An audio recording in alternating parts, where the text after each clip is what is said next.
Today we're interviewing the CEO and founder of Origin Almond, Jake Deleon. It's a pleasure to be interviewing you today. My name is Raul Kavoru. I'm the Vice President of CompanyRoots. I'm an 8th grader at Oak Hill Academy, and my interests are tennis, watching Shark Tank, and playing chess. So this is my partner, Suresh Jasti.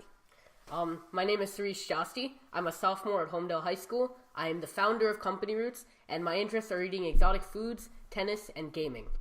Before the interview, we just wanted to thank you for taking your time. And also, we'd like to have a little taste of Origin Almond before we start. So let's try it up. It looks like you opened it. Looks like you opened it already. Yeah, we did. But we only had a small taste. But now, it's really good. I'm gonna have another sip. So good. Yeah. And I saw that you have in your hands, Harish, the golden ginger and turmeric golden milk, right? Yeah. And I'm gonna bet that both of you know a bit about turmeric. Am I correct? Mm-hmm. I use it in my cooking Yes, all the time. Yeah. And if you ever fall down, then you put turmeric on your wound and it just closes up. It does everything. It's a miracle spice. Yeah, definitely. I mean, that's the reason why I gave him this one, and I'm the one who took this one. Great. I didn't think that turmeric would actually work in a drink really well, but you pulled it off. Thank you so much. I'm glad you like it, guys. Thank you. So the first question that we always ask you is, what were your company roots and how did they help you get into Origin Almond? And were there any particular experiences that allowed you to pursue this company? Yeah, well, firstly, thank you for having me, Sarish and Rahul. It's a pleasure to be on this program. It's always great to speak with other entrepreneurs. Mm-hmm. So my name is Jake Deleon. I'm the founder and CEO of Origin Almond. A little bit about myself. I was raised in the U.S., but funny enough, I spent the last 10 years working and living abroad in Asia, in Singapore and Hong Kong. I actually had a lot of colleagues and friends who were from South Asia, so I'm very familiar with the culture. Yeah. And that's why I asked you about your names, how to pronounce them correctly. Mm-hmm. But you asked me about the company roots. It's quite funny. One of the things that I used to enjoy when I was living abroad was fresh almond milk. Mm-hmm. And fresh almond milk, I'm sure you guys had it before, maybe not, but it's very simple. It's basically just almonds and water. Okay. And it's almost like my daily morning treat, right? Coffee along with fresh almond milk, very nutritious, very delicious. And they used to infuse it with lots of great kind of roots, herbs like turmeric or ginger or Japanese green tea. Yeah. So when I moved back to the U.S., maybe about a year ago, I looked for it all over the place and couldn't find it. And naturally, with most food entrepreneurs, if you can't find it, you make it yourself. Yeah. And so Origin Almond was born about, I think, a year and a half ago when nobody else offered fresh almond milk and decided to make it myself. Yeah. And so our first started by making fresh almond milk and selling it at the local farmers market.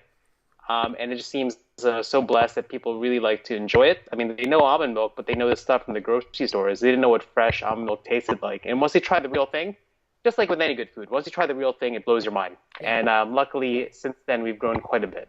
Mm-hmm. Yeah, so what I love, one of the things I love about Origin Almond is its user-friendly website. So would you say having an appealing website is one of the biggest ways to market, grow, and expand a company?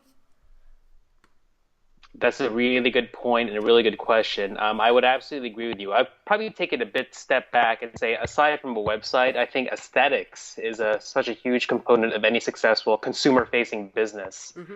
I'll give you an example. If you think about a food product or even technology product, when people consume something like a food, mm-hmm. Yes, they eat it with their mouth, right? They like to taste it. But before you do that, you probably think about it that you like to eat it with your eyes first, right? Does it look appealing, right? Does it look delicious? Does the packaging look like something where it's very, looks kind of stable, looks something that you could trust, looks kind of hip? Yeah. And if it meets that criteria first, then will people actually put it into their mouth and try it out? Mm-hmm. At Origin Almond, we kind of our beliefs is that you have to make it look appetizing and make it taste appetizing. Right. And the website, to your point, kind of fits that. So people visit the website, they don't know about the brand. Mm-hmm. But when they visit a website, they see something beautiful, they look something bright, and it's something that they want to take a part of. Yeah. Well, talking about the people here, what type of consumers is Origin Almond targeting? Is there any certain age group or careers that you want to target and try to market to? Yeah, that's a good question. One thing that we found out is our audience is quite broad. There are different groups of people. I mean, you have one group of people who are maybe looking for a healthier, cleaner source of food, and Mm-hmm. that's why they use our beverages instead of maybe the boxed almond milks, which may have a lot of additives. Yeah. Most recently, what we're finding is that a lot of folks who are more into convenience, like they want something that's nutritious, Yeah. something they can use a very light meal replacement, and something they can benefit from, right? Like turmeric is good for inflammatory, Yeah. ginger is good for digestion. So they grab one of our bottles too. I mean, mostly usually I'd say it's about 24 to 39-year-old, typically female, Mm-hmm. interestingly enough. Yeah. Yes. Like after you created Origin Almond and you kind of like reflect on how you created it, like what would you say are like the hardest parts of starting up a beverage industry company, and what do you absolutely need to stand against a tycoon? Oh man, Rahul. I'd say that we play in probably one of the most difficult spaces in the store right now. So we play in what we call the refrigerated functional beverages, right? Okay. Think of it like a juice. And the tricky thing about my space is that number one is that our shelf life is very short. Yeah. For Origin Almond, it's about a 45-day shelf life. And number two, if you look in the store, the refrigerated beverage section is one of the smallest real estate spaces in the store, right? Yeah. And so in this case, you need to put something refrigerated, otherwise it can get spoiled. And if you don't sell it fast enough, there's not going to be too happy, right? Yeah. So for me, it's an issue of getting the product to move fast, where people buy it on a regular basis, where you don't have to worry about it getting spoiled, Mm-hmm. and also finding a right value proposition so consumers can see, should I buy Origin Almond at this price, or should I buy a competitor, which is maybe $1 cheaper, right? Yeah. And the challenge is that the bigger competitors have been around for a while, a few years, maybe even a decade or two, Yeah. and the prices are sometimes cheaper. So then how does a local brand survive? And that's one of the biggest challenges of growing a local brand. Mm-hmm. So right now you are selling in farmers markets and Whole Foods. So is there a way that you can get these perishable items that need to be refrigerated through e-commerce very effectively? And would you be able to expand on that type of model? Yeah, so you kind of asked that question at a very good time. I've kind of hinted at you maybe, I think, a week or two before that we Yeah. just kind of recently launched an e-commerce platform on the site. So folks can go to originalmond.com and purchase one of our beverages or as a set online, and we Yeah. ship it to you. It's not a very easy thing to do because, as you said, it's a perishable item. So then when we ship it, we have to ship it very fast, usually within 2 days, and we ship it in a temperature-controlled container, right? So I think yours had ice packs, right, to Yeah. keep it at the proper temperature when it arrives to you. Mm-hmm. So it's doable. It's doable, but then there's a bit of challenges with the shipping costs. But if you do enough scale of it, it should work out financially. Yeah. Well, what we got was like this. It was like a carton with ice packs in it, and they all just kind of rested there. Yeah. And then what we did, we just put in our refrigerator after that in the carton and everything. So Absolutely, that's the perfect thing to do. Yes. So when you're talking about like national shipping, so let's say you're going from New Jersey to California. So how are you planning to deal with that type of e-commerce? Almost similar to when I sent it to you. I mean, luckily you don't live too far away from where we are, so it's about a day. Yeah. There are some shipping options where it's about 2 days, and from our research, it's 2 days is just enough time where you ship it with those ice packs where the product doesn't get spoiled. Yeah. So if you're a bit with a 2 day shipping option to say California, it should be okay, Yeah. considering the time, there's all that stuff in there. Shipping it to India or Singapore, I don't think it's going to work. It's That's a little far as well. Yes, so a little bit far. So before you started like Origin Almond, how exactly did you capitalize the company or like gain funds? Like what process did you go Yes. through? Yeah, so it's a really good question. I got to say that food businesses are one of the more, there's two things about food businesses, right? With food businesses, number one, it's actually one of the low barrier businesses to join, in that you could probably make a food business right now. Just make Yeah. some cookies in a proper facility and sell at the farmer's market, food business. And that said, too, it's also one of the businesses that has a very large failure rate, just because there's a lot of things that people aren't used to, or some challenges that people may not be used to working on before. Yeah. Luckily for me, I come from the food industry. So I had mentioned before that I worked 10 years in Asia. Wow. It just so happened those 10 years I worked with probably the largest food businesses in the world. Pringle and Starbucks, right? Pringles, Starbucks, Iams and Nubo, which is pet food, right? I sold Frappuccinos, I sold pet food, and I sold potato chips. So then I have I was lucky enough to have a lot of good experience with food brands. I know how to manage and kind of build food businesses too. So I took that knowledge with me when I started Origin Almond. So luckily I was able to avoid some of the costly mistakes that most other entrepreneurs may have kind of touched upon when they first did it. Yeah. That said, I also started the business with a bootstrapping mentality, and that means if you're not familiar with it or your viewers, is that what is the most kind of cost-effective way you can start a business and build it? Being a bit more optimistic, but more careful with funding too. Right. Just to let you know, I started Origin Almond with about $500, and that's all it took. Wow. $250 of that $500 was spent for the trademark registration. So I'm a marketing guy. I want to protect the intellectual property. So if you look at originalmond.com, you'll see there's a small circle with an R logo. Yeah. That means it's a federally registered trademark. So, I mean, what did you do with the other $250? I'm a simple guy. Basically, what I did is that I bought some of the basic equipment to use to make the almond milk, a blender, an almond milk nut filter, and just a small amount of almonds, just to create the first product and sell it, just to make sure people like it and how I can improve upon it. Yeah. I mean, so how big is your organization in terms of people, and do you outsource any of your manufacturing and production? So then right now the Origin Almond team is growing. We're about 10 people right now. It's very exciting. So before, when we first started, it was me with an almond milk bag, kind of squeezing the almond and water together. It was a great workout, but it's not very sustainable. But now we're grown to about 10 people. I mean, we make everything from the manufacturing part to the brand ambassador part, as in going to the stores, talking to the staff there, selling to consumers, having them try it. As of right, we're still making the product just because it's hard to find somebody else that can make it to the same quality as we do. Because almond milk is it's a unique process. It's different than like making orange juice. Yeah. And so we're still very proud to do it ourselves, and we have a couple of exciting projects down the road which have a benefit of making it yourself too. Yeah. So when you get the almonds that you use for the drink, do you get that from other? Do you have like a special contract with the business to get a certain amount, and to scale yourselves with them? Yes, I'm glad you asked that. One of the things that makes Origin Almond unique are the almonds that we use.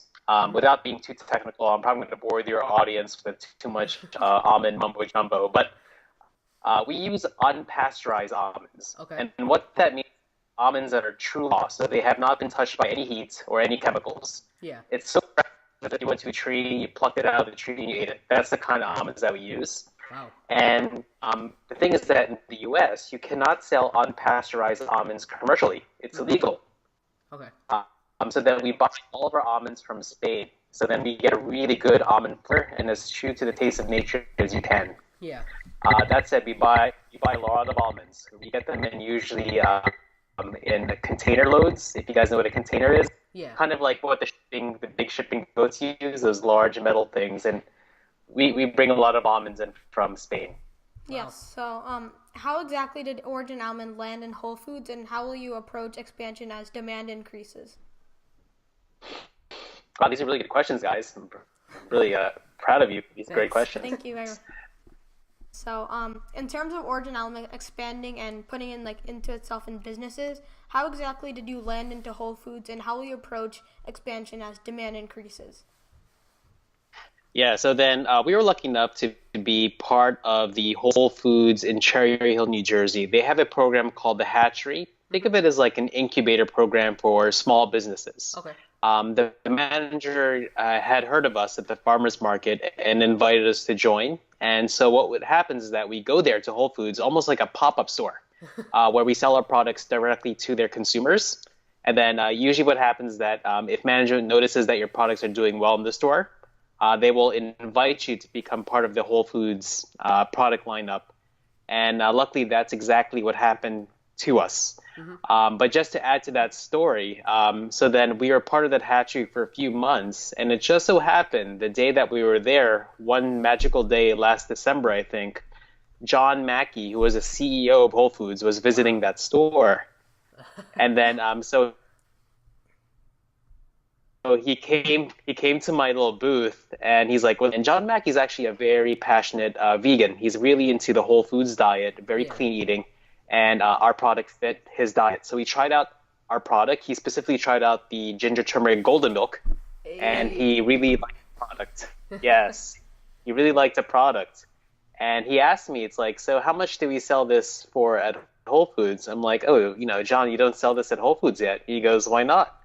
And I'm like, I don't know, tell me. And then, no joke, a few days later, Oh I get my my first order from Whole Foods. That's a great story. It's like Yeah, something you'll tell your grandkids someday. I know, it's like everyone has their own crazy story about partnering with Whole Foods, and I was very lucky for that to happen. Yeah. Um, was there a second part to your question? No. It was just Okay, that, okay. like, so is just meeting John Mackey the way that you got it in there? And, like, what did you do when you got into Whole Foods? How did you expand yourself? Right. So actually, we were the team had agreed to let us be part of Whole Foods even before we met John Mackey. I just kind of say the John Mackey story because I felt like that meeting just helped speed things along within the system, if you know what I mean. Yeah. And usually after that, so our very first store was in Philadelphia, and then we went to that Cherry Hill store. And then soon after, we went store by store, and the people really liked us, or they heard about us, and their consumers were asking for us as well. Yeah. So then maybe just a long story short, about 6 or 7 months into our Whole Foods first store, we're now in about almost 10 Whole Foods in the region. Wow. Yeah. So talking about like John Mackey and Whole Foods and all the connections you got through that, what is the most effective way to gain connections in the entrepreneurial world?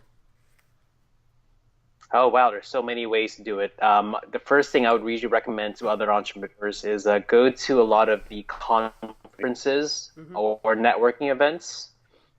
For me, I go to a couple of food shows every year. One is called the Summer Fancy Food Show or the Winter Fancy Food Show. Another is called Expo East. That's one of the big ones for the food world. But other than that, I mean, there's always the local clubs on Meetup, or if you just kind of reach out to someone on Instagram, just say, hey, I'm a big fan of your products. Do you want to have a quick phone chat to learn from each other? Yeah. Yeah, with social media, connecting so much easier, than back in the old days. So in terms of like the connections, one of our past interviewer the person we interviewed said to use your networks, like use your connections. So would you agree with that and say like it's like a big thing to help like go out and like gain knowledge and like gain connections in the real world?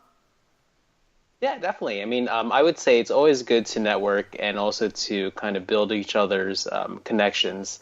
I think one thing you may have noticed is that a lot of entrepreneurs, we generally just want to help people out, right? If you kind of, if I come to someone and say, I need help, more often than not, a lot of people would be more than happy to give their 2 cents or maybe introduce me to someone who can help. Yeah. So then, my advice maybe to you guys is just don't be afraid to ask and ye shall receive. Yeah. Of course, there are always moments where people are maybe super busy, and maybe your email might be 1 out of 1,000 in their inbox that day. Right. But then, the right timing and the right channels and the right connections, the right people who introduce you to other people, you'll be surprised at what you can achieve and who you can meet. Yeah. I mean, that's kind of proven by like the way we've expanded as a company, because we went from like one person to another who referred to us like another 3 people, and we're just like expanding that way. So That's awesome, it guys. definitely works. So our next question is, what is success in your opinion? And how does it relate to your company? And even above that, how does it relate to you? Yeah, I mean, for me, success is definitely not, it's not a money thing. I mean, I always joke is that people who go into the food business don't do it to make money. There's no money in the food business.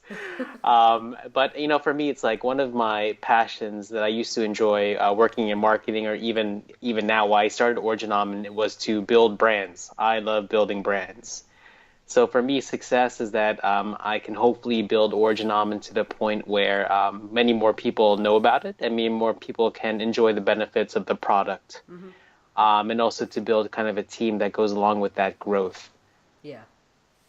I mean, so Origin Almond is very nutritional, and I think that's one of the things that makes it really stand out among the crowd. It's not only almond milk, which already is very nutritional, but it also has like hemp, which adds protein. It has turmeric, which adds a bunch of other stuff. So Yes. how do you validate the nutritional benefits that your product has? Do you have a scientific advisory board? So my scientific advisory board is Jake Deleon. That's the best But advisory board. but in all seriousness, I mean, luckily I mentioned to you before I worked in the food space for a few years. Part of my job there was product development, so I was actually working with the R&D teams to create new flavors and new concepts. That and also tied to my own personal passion about healthy eating. So then, I've been very familiar with hemp and familiar with turmeric and ginger. Yeah. Just because I know about the natural health benefits. When I lived in Asia, there are a lot of people who are using herbs and spices for natural cures, right? Instead of taking pills.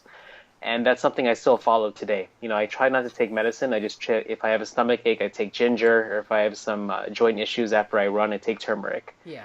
And so, it's kind of a no-brainer. If you look around what's happening in the US today, a lot more people are getting more educated on some of these holistic cures.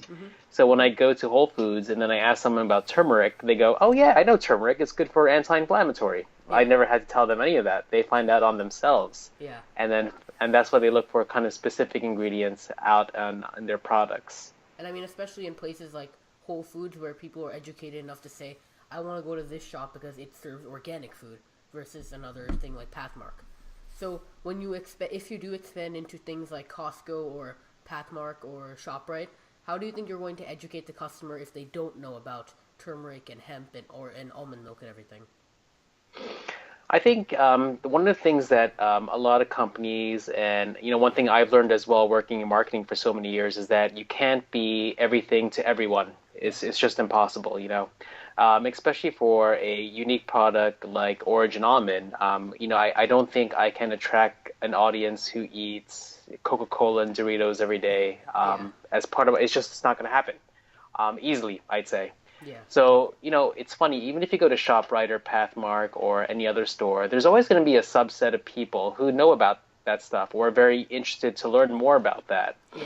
And then, so those are the kind of people you want to target when you go to Wegmans or ShopRite. And those are the people that probably may not be as large as a percentage that goes to that store, but there's certainly a large amount of people that go there. Yeah.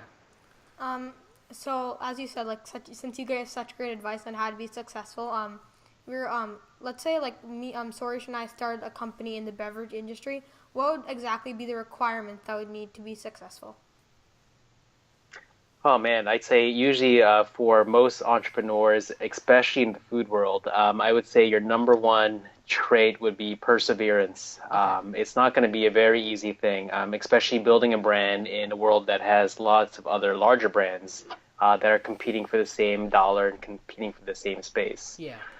So perseverance is number one. In addition to that, I would just say that to kind of draw on what your consumers want or what you think they want and kind of leverage that as one of your main selling points.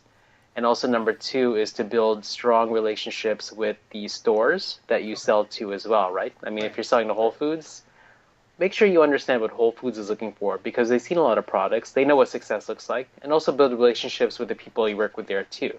So then they know that you're local, they know that you're a small business, so they can help you with some advantages that could help you against some of the larger guys, if that makes sense. Yeah, definitely. Yeah, that actually ties in with our company since we persevered to finish the video and do the interview. Nice, that's awesome. So we always have a final ending question, always the same, but at last it's probably the most important. What advice would you give to the next generation of entrepreneurs and leaders looking to pursue their passions in high school and middle school? Oh, wow. I mean, first of all, aren't we all lucky right now? I mean, we live in a world where it's so easy to be an entrepreneur. I mean, look at all the tools. Yeah. I'm speaking to you on my cell phone right now, right? And after this, I could probably do a bunch of market research at the same time. Yeah. I mean, I would say that the advice going in, if you're looking to start a business or maybe co-found a business, is to really explore why you want to do it. right? I think the first step is to see whether or not you're doing it for the right reasons. There are some people who want to start a business because they might be attracted to maybe the glamour or the prestige of it. But there are some people who want to start a business just because they really feel in their hearts there's a fundamental need out there in the market that they want to give. I would hope that it's the latter, which maybe you guys or maybe some other folks are looking to start a business and they really want to contribute to the world and contribute to something or a cause that you feel like needs to be addressed. Yeah. Other than that, the rest kind of falls into place, right? I mean, if you really believe in your heart that what you're doing is right and is something that the world needs, then all the other silly things like, finances or manpower or organizational stuff, it'll just come to place. I mean, those are all tools. Those are all kind of barriers that every entrepreneur has to deal with. Right. But as long as you have that strong core, you have that strong belief in what you're doing, and if you have that perseverance and that grit, I guess, there's no doubt that anyone can be successful. Today we interviewed the CEO and founder of Origin Almond, Mr. Jake Deleon. Thank you for allowing us to interview you today, and hopefully we will see you again on this in the future. Thank you so much. It's been a pleasure, guys. Please let me know if you have any questions. I'd love to help out with Company Roots or anything else in the future.